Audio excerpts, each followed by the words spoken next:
재미있는 건 티눈이에요. 티눈. 그 티눈이 질병 코드가 있습니다. L84 질병이에요, 질병. 티눈도 질병이야. 그거를 제거하려고 하는 수술 중에 요즘 이런 거 많이 해요. 옛날에는 칼로 하면 이게 되게 뿌리가 깊어요. 상당히 아프거든. 깊이 들어가야 돼, 칼이. 근데 요즘 그렇게 안 한다고. 냉동 응고술이라는 걸 해요. 이 부분은 얼렸다 놓겠다 얼렸다 놓겠다 하면서 이 부분을 괴사시켜서 떨어지게 만드는 거예요. 요게 수술이냐 아니냐. 이 분쟁도 있었어요.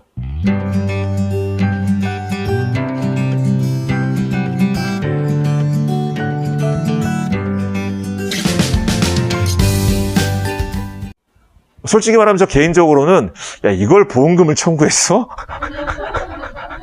아니 좀 지독한데? 뭐 이런 생각이 좀 있었거든요. 솔직히 어쨌든 티눈을 냉동 응고술로 제거한 사람이 이거 한 번에 안 돼요. 여러 번 병원 왔다 갔다 해. 480만 원인가 가지고 보험금 청구한 거야. 여러 번 했으니까 수술보험금을. 보험회사는 안 준다고 한 거죠. 절단과 절제가 아니다. 인천지방법원에서 얼마 안 돼, 작년이죠. 작년 1월에 이 티눈 관련돼가지고 냉동응고술이 수술의 정의에 부합하느냐 아니냐, 수술보험금 줘야 되냐 말아야 되느냐 판결이 있었습니다. 이 사람이 가입한 보험 약관에도 수술의 정의는 이렇게 들어있었어요. 놀랍게도 인천지방법원의 판결 역시 아까 우리가 봤던 것과 동일하게 절단과 절제라는 외형적인 방법에만 집중하면 안 되고 그걸로 제한하면 안 되고 그래서 뭘 하려고 하는 것이냐? 병변을 제거하는 거 아니냐? 그렇다면 의사가 기구를 사용해서 질병의 치료 목적으로 병변을 제거했다라는 행위는 절단, 절제와 유사한 것이다. 수술보험금 지급하는 게 맞다. 수술의 정의에 부합한다라는 판단을 했습니다. 자, 이제부터 발에 티눈 있으면 그냥 빼지 말고 냉동응고술을 받으신 다음에 수술보험금을 청구하는 겁니다.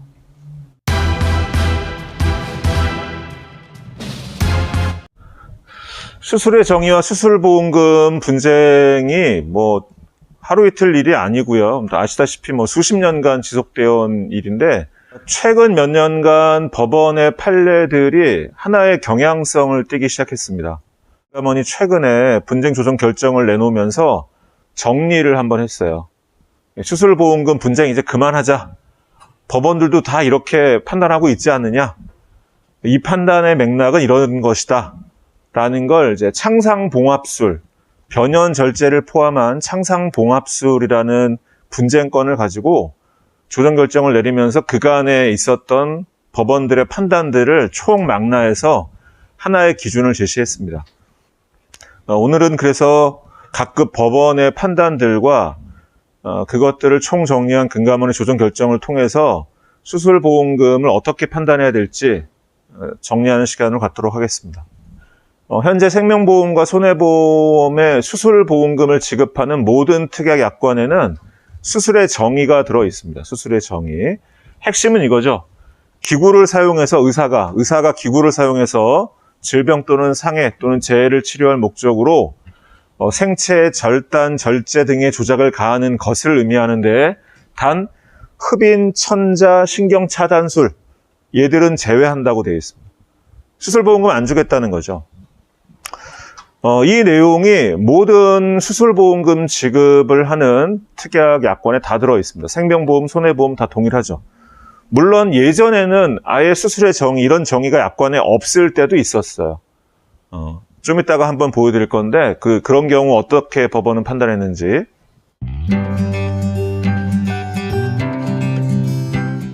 많이 봤죠. 갑상선 결절, 이게 이제 악성일 땐 이런 거 하지 않고, 왜냐하면 주변부 전체를 도려내야 되니까 악성이면. 양성 갑상선의 비독성 고이터 기억나세요?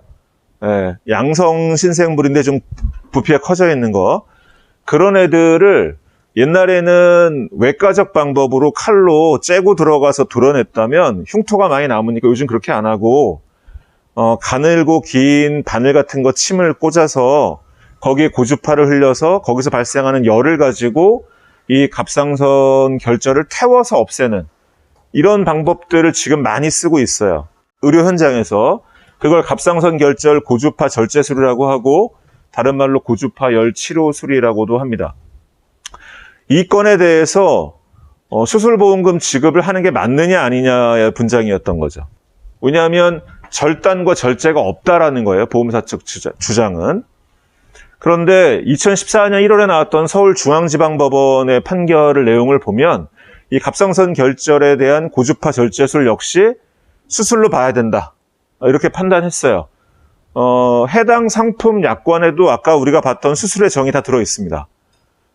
그러나 절단과 절제로 약관이 국한되어 있는 것은 아니다. 절단과 절제라는 것은 아주 오래된 전통적인 외과적 방법의 수술인 것이고, 그래서 약관에는 전통적 방법의 수술을 대표하는 의미로 절단과 절제가 쓰여진 것이지, 이 수술의 정의에서 말하고자 하는 핵심은 병변을 제거하는 것에 있다.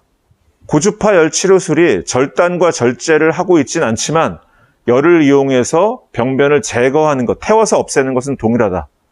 그러므로 절단과 절제 행위에 유사한 것으로 보기 때문에 수술보험금 지급 대상이 맞다라는 판단을 2014년에 내려놓습니다.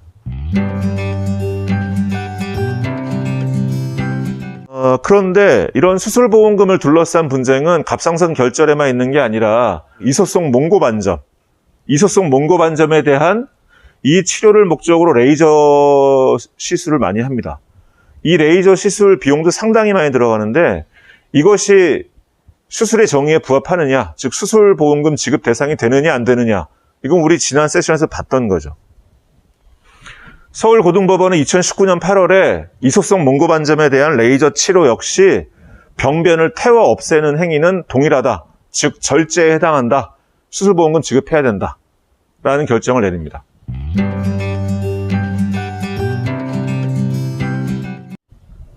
근데 또 재미있는 판단이, 지금까지는 계속 소비자가 이겼죠. 당뇨 망막병증은 당뇨병의 합병증입니다. 이 망막이 있는 부분에 존재하지 말아야 될 새로운 혈관이 막 만들어지는 거예요. 당뇨 합병증 때문에. 막 만들어져서 그냥 있으면 다행인데 걔가 출혈을 일으켜요. 출혈을 일으키면 이제 오므라들면서 어떤 끌어당기는 힘이 작용을 해가지고 잘못하면 망막이 떨어져 버리는 거예요. 그러면 당연히 시력에 문제가 생기겠죠. 상위 망막이 안 잡히니까 앞에 안 보이는 일이 심하면 벌어지는 거예요. 실명할 수도 있고. 되게 무서운 병인데 이 당뇨 망막병증을 치료하기 위해서 레이저 광응고술이라는 걸 합니다. 이건 뭐 하는 거냐면 태워 없애는 게 아니라 이 신생혈관이 생기면서 그게 파열된다고 그랬잖아요. 이 부분을 얼려버려요. 레이저로. 그래서 신생혈관이 생기는 걸 막아주는 수술이에요. 아까랑 좀 다르죠? 지금까지 우리가 봤던 거랑. 이것이 수술에 해당하느냐, 수술의 정의에 부합하느냐 안 하느냐, 이것도 판결이 많아요. 2011년 12월에 당뇨 망막증에 대한 레이저 광응고술이 수술의 정의에 부합한 것이냐, 수술보험금을 지급해야 되는 것이냐를 두고 재판이 있었는데 서울고등법원에서 보험금을 지급할 필요가 없다, 수술의 정의에 부합하지 않는다라고 판단했습니다. 서울고등법원은. 놀랍게도 이 판단은 대법원에서 확정됐습니다. 이유는 있어요. 이유는 이거죠. 해당 특약의 약관에 수술의 정의가 이렇게 들어있었어요. 생체 절단 또는 절제 등의 조작을 가하는 것이어야 한다. 또 어떤 건 안 돼? 흡인, 천자, 신경 차단은 안 된다. 그런데 이 당뇨 망막병증에 대한 광응고술은 병변을 태우거나 도려내는 제거하는 개념으로 보기는 어렵고, 마치 병변이 더 확장되는 것을 막기 위한 차단, 신경 차단과 매우 유사하다. 그러므로 수술의 정의에 부합한다 또는 수술의 정의에 상응한다고 볼 수 없다. 그래서 보험금 지급 대상이 아니라고 판단했습니다. 그런데 당뇨 망막병증에 대한 법원의 판단은 이거 말고도 많아요. 2015년 5월에 대법원은 당뇨 망막병증에 대한 레이저 광응고술에 대해서 수술보험금을 지급하라는 결정을 내립니다. 그럼 아까도 대법원이 확정 판결했죠? 지금도 대법원이야. 근데 이 대법원이 이거를 보험금을 지급하라고 결정한 이유가 있어요.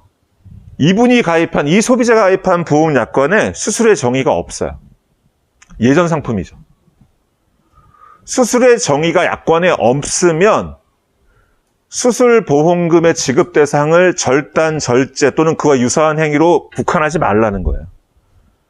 수술의 정의가 약관에 없으면 약관을 소비자에 유리하게 해석해야 되니까 수술의 정의가 절단, 절제 등과 유사한 행위 또는 흡인, 천자, 신경차단술은 안 돼. 이런 거 다 적용하지 말라.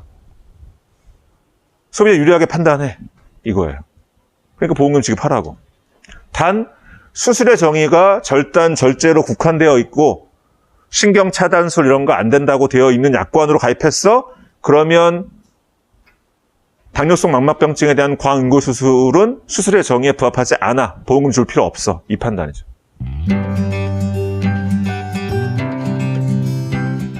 그래서 법원에 이런 쭉 많은 판단들을 쭉 검토하다가 금감원 분쟁조정위원회가 올해죠. 5월 18일 얼마 안 됐네요. 2021년 5월 18일 창상봉합술, 변연절제 포함이 상해 수술비에서 수술에 해당하는지 여부에 대해서 조정 결정을 내립니다.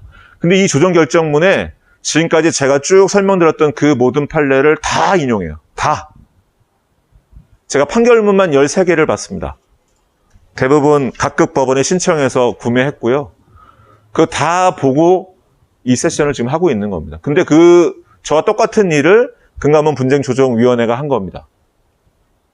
거기서 소개된 판례들을 제가 다 본 거죠. 지금 설명을 다 드린 거고. 그 수많은 판례들을 쭉 검토하고 나서 창상봉합술 변연절제 포함이라는 이 사건을 가지고 수술보험금을 정리를 하겠다는 거죠. 금감원은. 수술의 정의를 둘러싼 분쟁을 이제 그만하자. 이 보험 약관도 역시 우리가 지금까지 살펴봤던 것처럼 기구를 사용하여 의사가 생체, 절단, 절제 등의 조작을 가하는 것이 수술이고요. 흡인, 천자, 신경차단술은 제외한다고 적혀 있습니다. 똑같죠? 그런데 창상봉합술 변연절제 포함이 뭐냐를 설명을 해요. 창상. 찢어질 수도 있고 뭉개질 수도 있고 그런데 상처가 열렸어. 그럼 어떻게 해야 돼? 꼬매야지. 그런데 깔끔하게 열렸어. 일직선으로. 그러면 꼬매기만 하면 돼. 근데 그게 아니라 너덜너덜 울퉁불퉁하면 어떻게 해야 돼? 다듬어야죠. 그게 변연절제, 어려운 말로. 상처 주위 부분에 괴사되거나 이걸 그대로 봉합할 수 없는 그런 상처의 조직들을 떼내는 것, 그게 변연절제라고. 그리고 꼬매야지. 안 그러고 그냥 꼬매버리면 감염될 수도 있고 그 조직이 썩어 들어가면서 더 문제를 일으킬 수도 있어. 그래서 너덜너덜한 경우는 주변을 매끈하게 다듬고 꼬매야 돼. 그래서 변연절제 포함이 창상봉합술 옆에 꼭 붙어 있는 거예요. 이 조정결정문에. 다시 말하면 변연절제 포함이란 게 가로가 없는 그냥 창상봉합술이었으면 금감원 분쟁조정위원회는 이걸 수술로 인정하지 않았을 거예요. 왜? 병변을 제거하지 않잖아. 꼬매기만 하면. 이해되세요? 자, 그래서 변연절제를 포함한 창상봉합술은 상처에 죽거나 오염, 손상된 조직을 절단, 절제를 통해 제거함으로써 이건 의사가 의료기구를 사용해서 생체의 절단, 절제 등의 조작을 가하는 것에 해당한다. 또한 흡인, 천자, 신경블록에 해당하지 않는다. 그러므로 수술보험금 지급을 해야 된다. 라는 건데 여기에 포인트는 이거죠. 병변을 제거한다.